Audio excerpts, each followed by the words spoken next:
ఎవరికి ఇచ్చారు ఈ వర్క్లు, ఎందుకు పనులు సరిగా జరగలేదు, నాసరికైన పనులు జరిగిననేది పేపర్లో కూడా గతంలో వచ్చింది. దానిపైన తప్పనిసరిగా ఎంక్వైరీ చేస్తాం. రెండోది సాంబశివరావు గారు చెప్పినట్లు ఫేజ్ 1లో కొన్ని భవనాలు కట్టారు, కానీ అది మూసేశారు, అంటే వాడట్లేదు. ఏకంగా స్కూల్స్నే మూసేసే పరిస్థితికి వచ్చారు. తెలుగుదేశం, జనసేన, భారతీయ జనతా పార్టీ విధానం ఒకటి. ప్రభుత్వ పాఠశాలల్ని మేము బలోపేతం చేస్తాం.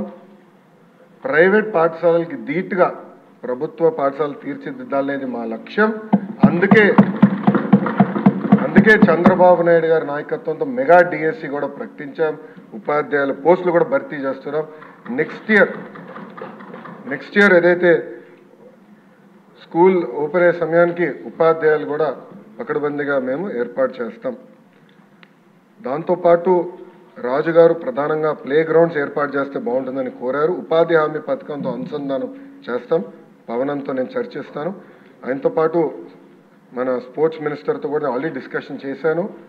ఇంటర్ స్కూల్ కాంపిటీషన్ ఎట్లా పెట్టాలి, ఇంటర్ డిస్ట్రిక్ట్ కాంపిటీషన్స్ ఎట్లా ఏర్పాటు చేయాలి, కేవలం స్పోర్ట్సే కాదు ఆర్ట్స్ అండ్ క్రాఫ్ట్స్ని ఎట్లా ప్రోత్సహించాలి అని దానిపైన మేము కూడా డిస్కస్ చేస్తున్నాం.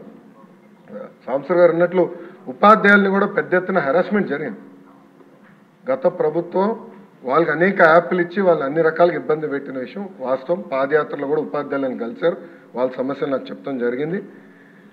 ఈ సంవత్సరం నా ఆలోచన, I'm subject to correction from members, నా ఆలోచన ఏంటంటే ఈ సంవత్సరం ముందల కేజీ టు పీజీ విద్యను మొత్తం ప్రక్షాళన చేద్దాం.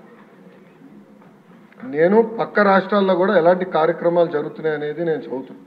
ఉత్తరప్రదేశ్లో నిపుణ్ కార్యక్రమం చేస్తున్నారు, ఢిల్లీలో కూడా అనేక కార్యక్రమాలు చేస్తున్నారు. నేను కూడా అది మొత్తం రివ్యూ చేస్తున్నాను. నేను కూడా ఫీల్డ్ విజిట్స్కి వెళ్ళాల్సిన అవసరం ఉంది. ఒక పక్కన విద్యార్థుల కోసం మనం డబ్బులు ఖర్చు పెడుతున్నాం, మిడ్ డే మీల్స్ కార్యక్రమాలు ఇస్తున్నాం, ఇన్ఫ్రాస్ట్రక్చర్ ఇంప్రూవ్ చేస్తున్నాం, కానీ లెర్నింగ్ అవుట్కమ్స్ ఏంటి? ఎందుకంటే మంగళగిరిలో కూడా నేను ఉపాధ్యాయులను కలిసినప్పుడు వాళ్ళు అదే అడిగారు. 6వ తరగతి వరకు మీరు ఏం నేర్పించకుండా మాకు తోయేసి మంచి మార్కులు రావాలంటే ఎట్లా వస్తాయి? సో లెర్నింగ్ అవుట్కమ్స్ ఎట్లా మెజర్ చేయాలి అని దానిపైన కూడా మేము చర్చిస్తున్నాం. కేజీ టు పీజీ నేను పాదయాత్రలు కూడా చెప్పాను, కరికులంని బలోపేతం చేయాలి, రీవర్క్ చేయాల్సిన అవసరం ఉంది. అది చేసే ముందర పక్క రాష్ట్రాల్లో ఏం జరుగుతుందో కూడా నేను చూస్తున్నాను అధ్యక్ష.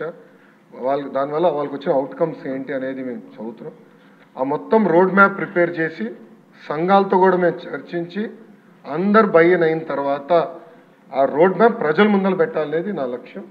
దాని తర్వాత ప్రజల దగ్గర నుంచి కూడా అభిప్రాయ సేకరణ చేసిన తర్వాత ఆ కార్యక్రమాన్ని మేము అమలు చేసి నెక్స్ట్ అకాడమిక్ ఇయర్కి తీసుకొస్తాం. అంటే గత ప్రభుత్వం లాగా రివర్స్ టెండరింగ్ అనే హడావిడిగా చేసి పోలవరం ఎట్లయితే సర్వనాశనం చేశారో అలా నేను చేయదలుచుకోవాలి విద్యా వ్యవస్థని. విద్యా వ్యవస్థలో కూడా అనాలోచిత వల్ల చాలా దెబ్బతిని సిబిఎస్ఈ కరికులం అన్నారు, కొన్ని స్కూల్స్ ఏమో CBSE curriculum with CBSE examination అన్నారు, మళ్ళీ మధ్యలో ఐబీ అన్నారు, తర్వాత టోఫెల్ అన్నారు, డిక్షనరీ అన్నారు. అంటే కొంచెం గందరగోళంగా ఉంది. ఇది మొత్తం కొంచెం స్ట్రీమ్లైన్ చేయాల్సిన అవసరం ఉంది. ఎందుకంటే మన పిల్లల భవిష్యత్తు దీనిపైన ఆధారపడి ఉంది.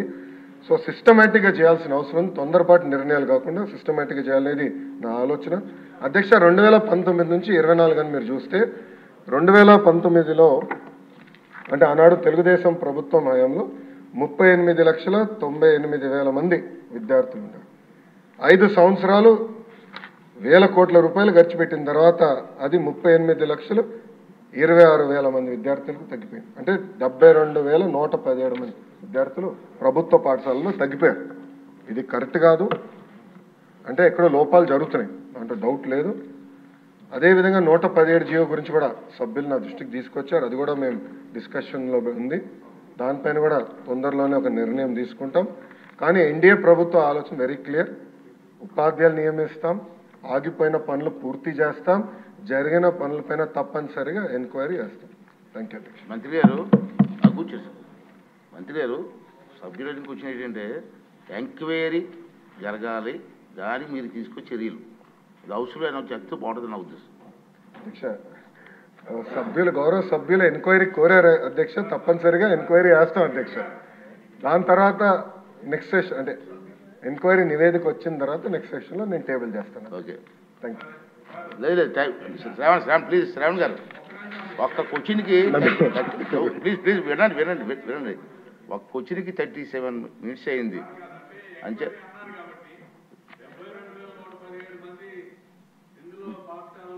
తగ్గారు విద్యార్థులు, తగ్గిన రీజన్స్ ఏంటి అది కూడా ఎంక్వైరీ చేయాలి సార్, అది చాలా ఇంపార్టెంట్, అది నేను కోరుకుంటున్నాను సార్. ఓకే నెక్స్ట్ క్వశ్చన్ అండి 116 మంత్రి గారు.